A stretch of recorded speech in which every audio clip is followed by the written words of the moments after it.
knew. When I first met him, I wasn't even looking for love. It just happened. He walked into my life like a warm summer breeze, gentle, unexpected, and so full of charm. We met through mutual friends, and I still remember the first time we spoke. He made me laugh so hard that my cheeks hurt. That night, when I went home, I couldn't stop thinking about him. In the beginning, everything felt so easy. He would text me good morning before I even woke up, and good night before I went to sleep. Every weekend we'd go out, sometimes for coffee, sometimes just for a long walk in the park.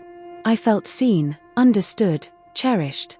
I remember one evening when it started raining suddenly, and instead of running for cover, he just held my hand and said, "Let's get soaked together."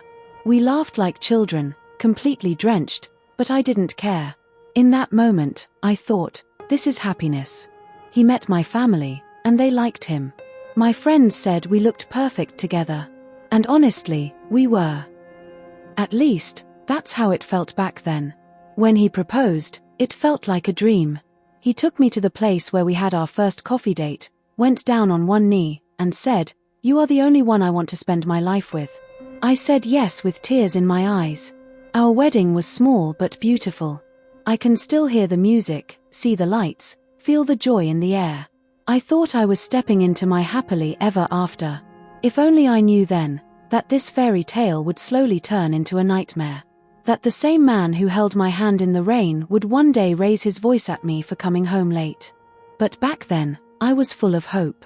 Back then, I believed in us. The first cracks didn't come as shouting or big fights.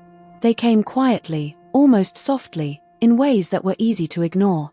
It started with little comments. One day he looked at my dress and said, "Why are you wearing this? It's too bright. Wear something simple next time." I laughed it off at first. I thought he was just giving an opinion. But then it became a pattern. He didn't like certain friends of mine. He would say, "I don't think they're good for you. Stop hanging out with them." Slowly, I started seeing my friends less and less. He wanted to know where I was all the time. If I was 5 minutes late, my phone would start buzzing with messages, "Where are you? Who are you with?" At first, I thought maybe this was love. Maybe he was just being protective. But then he started getting angry over small things. If dinner was late, he'd complain. If I made plans without telling him first, he'd get upset. And every time, I was the one saying sorry. I stopped wearing the dresses he didn't like. I stopped talking to the friends he didn't approve of. I stopped staying late at work, even if it meant missing opportunities. And little by little, I started losing myself. The girl who once laughed in the rain was now carefully choosing her words, her clothes, her steps. Just to avoid a fight. It's strange how control doesn't always come like a storm. Sometimes it comes like a slow drizzle, drop by drop, until one day you wake up completely drenched and wonder, when did it get this bad? Things didn't just stay the same, they got worse. It was as if, the more I gave in, the more control he wanted. He started deciding what I should eat, where I should go, even how much time I could spend with my own family. If I disagreed with him, even on something small, he would stop talking to me for days. The silent treatment became a weapon. At night, I would lie awake next to him, staring at the ceiling, wondering if this was my whole life now, walking on eggshells, afraid to upset him, afraid to breathe too loud. My job started to suffer. I would make mistakes at work because my mind was always elsewhere, worrying about what mood he would be in when I got home. We started fighting more often. Not shouting fights, but quiet, sharp words that cut deeper than screams ever could. I stopped talking about wanting a baby. I couldn't imagine bringing an innocent child into a home where I felt like a prisoner. One evening, after yet another fight about something as small as me taking a work call too late, I found myself sitting on the kitchen floor, my back against the fridge, tears rolling down my face. And in that silence, I had a moment of clarity. I thought about the girl I used to be, full of dreams, full of laughter, full of life. I thought about the woman I had become, tired, scared, small. And something inside me whispered, no more. That night, I didn't sleep. I packed a small bag, just enough clothes for a few days, and when the sun rose, I walked out of that house. My heart was pounding, my hands were shaking, but with every step I took away from that house, I felt a tiny bit of my old self coming back. I wasn't free yet. He refused to give me a divorce. But I had done the hardest part. I had left. Leaving was hard. But what came after was even harder. When I told him I wanted a divorce, he laughed.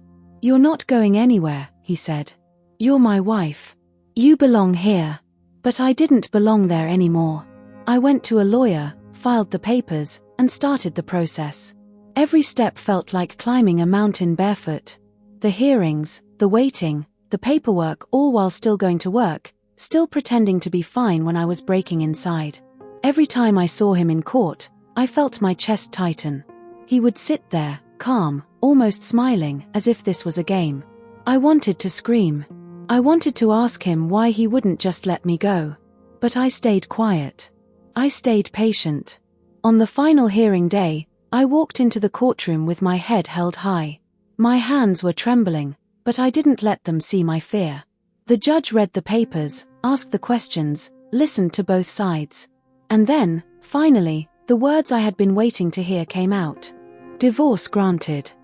I don't think I even breathed for a few seconds.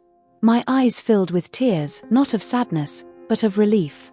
I walked out of that courtroom lighter than I had felt in years. The sun felt warmer that day. The air felt cleaner. I was no longer his wife. I was me again. And for the first time in a very long time, I smiled a real, deep smile.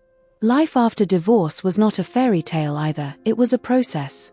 The first few weeks were the hardest. The house felt too quiet. The bed felt too big, and there were moments when I almost called him back.